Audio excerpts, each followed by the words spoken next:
নমস্কার, ইচ্ছে ডানায় আপনাদের সকলকে আমন্ত্রণ ও স্বাগত জানাই।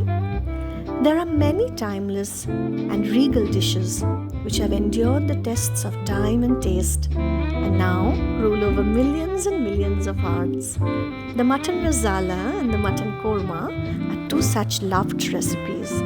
কিন্তু আজকের এই ব্যস্ত জীবনে রেজালা বা কোরমা বানিয়ে ওঠাটা প্রায় হয় না। তাই চলুন আজ এই দুই অসাধারণ ইন্ডিয়ান রেসিপিকে আমরা ইন্সপিরেশন করি আর চটজলদি বানিয়ে ফেলি শাহি মাটন। সাদা তেল, সামান্য দেশি ঘি ও কিছু গোটা অ্যারোম্যাটিক্স, কাঁচা লঙ্কা আর গোটা শুকনো লঙ্কা। তেল গরম হলে গোটা মশলা দিয়ে ভালো করে ভেজে পেঁয়াজ বাটা বা কুচানোও দিতে পারেন। ভেজে নিতে হবে, মনে রাখতে হবে পেঁয়াজ কিন্তু ট্রান্সলিউসেন্ট হবে, গোল্ডেন নয়। পেঁয়াজ ভাজা হলে মাংস ও আদা রসুন বাটা দিয়ে ভালো করে কষে চাপা দিয়ে রাখতে হবে।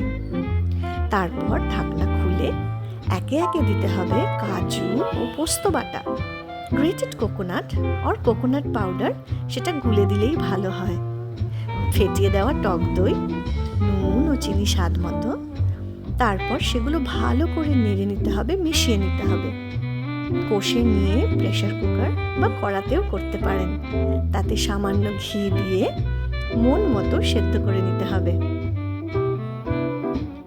নামিয়ে ফ্রেশ ক্রিম দিয়ে গার্নিশ করে যে কোনো ইন্ডিয়ান ব্রেড, পরাঠা, নান দিয়ে পরিবেশন করুন and enjoy the feast on your palette.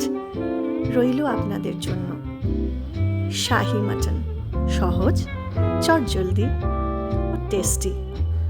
Enjoy.